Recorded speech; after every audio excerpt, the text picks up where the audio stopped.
बहुत दूर एक विशाल घना जंगल था, जहाँ ऊंचे ऊंचे पेड़ों की शाखाओं पर रंग बिरंगे पक्षी रहते थे।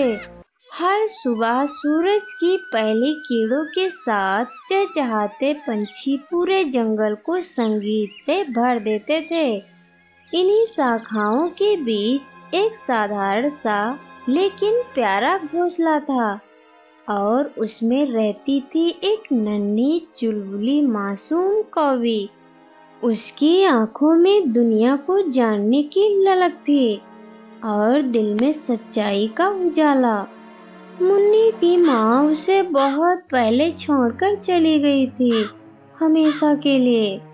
वो अब सिर्फ यादों में थी।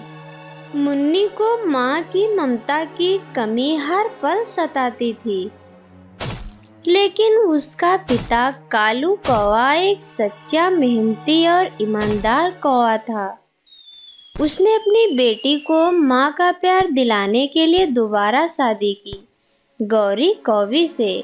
गौरी कौवी बाहर से सुंदर, बातों से मधुर, लेकिन भीतर से चालाक, स्वार्थी और निर्दयी थी। मुन्नी कौवी अपनी सौतेली माँ को अपनी सगी माँ के जैसा प्यार देती, उसके लिए दाना चुन कर लाती। मम्मा, मैं आपके लिए कुछ खाने के लिए लाई हूँ। पर गौरी का मन कहीं और था। उसका असली मकसद था इस घोंसले की अकेली मालकिन बनना।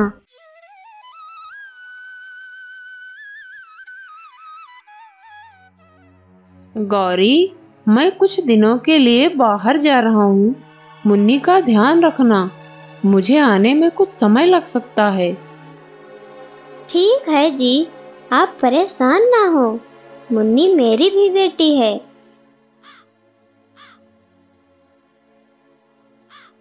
पर उसके जाते ही गौरी कौवी ने अपनी असली रंगत दिखाई। गौरी ने अपने पुराने प्रेमी भूरा कौवा को बुलाया। भूरे, अब समय आ गया है। कालू की गैर हाजिरी में इस मुन्नी को हमेशा के लिए खत्म कर देते हैं, फिर ये घोंसला हमारा होगा। तुम परेशान क्यों होती हो? एक नन्ही सी बच्ची क्या ही करेगी हमारे सामने।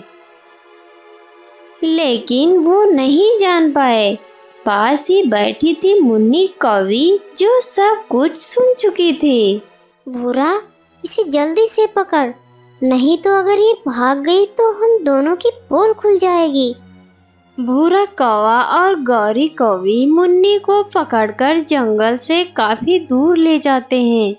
भूरा, इसे जल्दी से खत्म कर दो। तुम इतना परेशान क्यों होती हो? मैं ऐसी जगह पर लाया हूँ जहाँ इसे एक पल भी नहीं लगेगा शिकार बनने में। इस जंगल के हिस्से से कोई भी बचकर नहीं गया। इतना भयानक है जंगल। आओ चलते हैं वापस। फिर वह दोनों मुन्नी को छोड़कर वापस चले जाते हैं।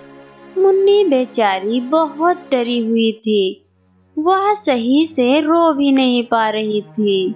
इस अंधेरी रात में वह डरी सहमी बैठी हुई थी। तभी आसमान से एक विशाल पक्षी उतरा, एक बुजुर्ग गीध माँ। उनकी आंखें धूप में तपे हुए पत्थर जैसी, पर आवाज में माँ जैसी नरमी। बच्ची, तू यहाँ अकेले क्या कर रही है? और इस अंधेरी रात में तेरे माता पिता कहाँ हैं? मेरी माँ कहती है तू घर की रुकावट है, इसीलिए मुझे यहाँ मरने के लिए छोड़ गई है। बेटी, तू रुकावट नहीं है, तू जीवन की आशा है। चल, अब तेरा नया घर मैं बनाऊंगी। गीध माँ अपने मजबूत पंखों से मुन्नी को लेकर जाती है और एक मजबूत घोंसला बनाती है।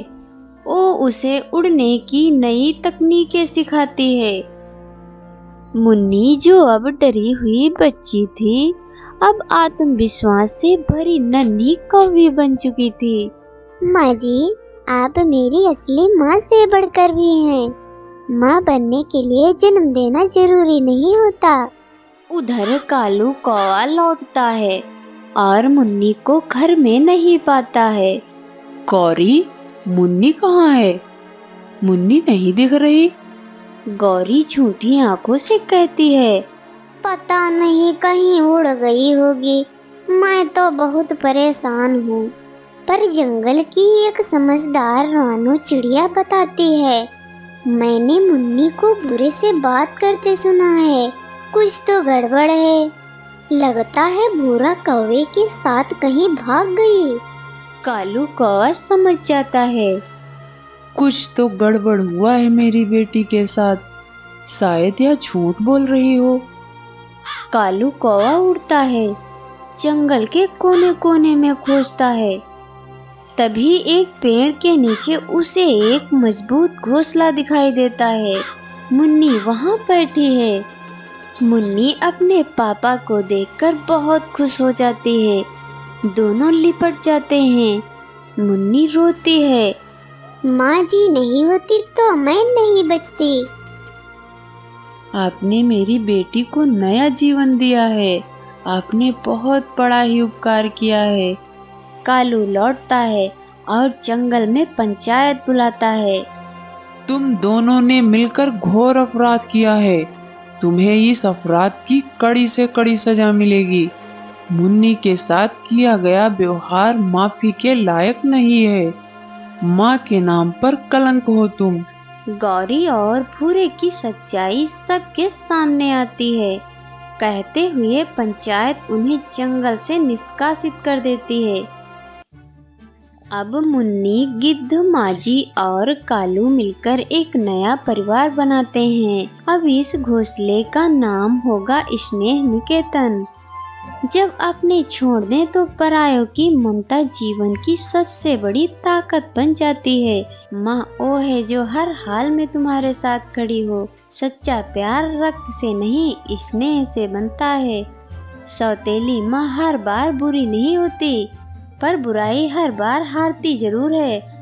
और कभी कभी एक गिद्ध भी माँ बन जाती है। बहुत समय पहले की बात है। एक सुंदर और शांत जंगल था, जहाँ हर जीव प्रेम से रहता था। लेकिन एक था जो हमेशा तकरार करता था। नाम था बीरू। बीरू बैल एक बहुत ताकतवर, बड़ा और बेहद गुस्सैल बैल। उसकी चाल से जमीन कांपती, उसकी दहाड़ से पत्ते गिर जाते।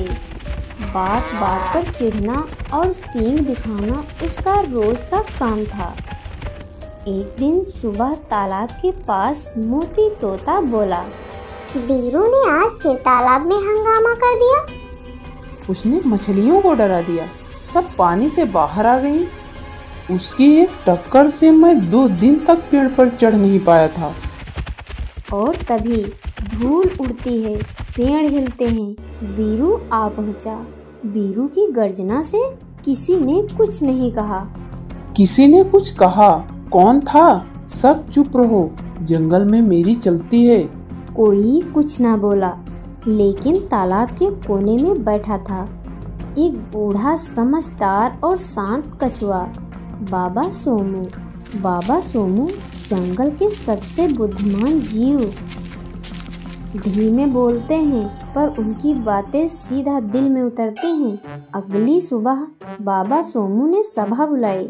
बाबा सोमू ने कहा, अगर बीरू को कोई बदल सकता है तो वो लड़ाई नहीं सोच है। हमें उसके डर से नहीं, उसकी सोच से लड़ना होगा।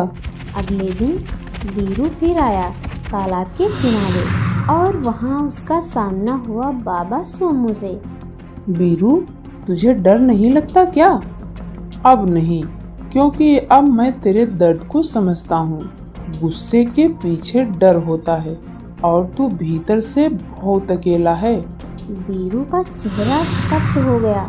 उसने जोर से जमीन पटकी, दौड़ा और गिर पड़ा एक गहरी दलदल में। बीरू चिल्लाते हुए बोला, बचाओ, मैं फंस गया हूँ। सब जानवर दूर खड़े रहे, लेकिन बबली हिरड़ी, राजू, लोमड़ी, लालटू हाथी और नन्हा चिंटू बंदर बाबा सोमू के साथ दौड़े और रस्सी फेंकी। बीरू हैरान हो गया। तुम लोग, मैं तो तुम पर गुस्सा करता था। बाबा सुमो ने कहा। हम जानते हैं कोई भी बुरा नहीं होता, बस कभी कभी सही रास्ता भटक जाता है। बीरू को बाहर निकाला गया। वो चुप था, उसकी आंखों में नमी थी। मुझे माफ कर दो, अब मैं तुम्हारा दोस्त बनना चाहता हूँ। उस दिन के बाद जंगल में एक नया सूरज निकला। बीरू अब बच्चों को सवारी कराता, तालाब की सफाई करता और सबसे प्रेम से बात करता। जो कभी जंगल का डर था, अब वही उसका रक्षक बन गया। क्योंकि असली बहादुरी गुस्से में नहीं, समझदारी में होती है।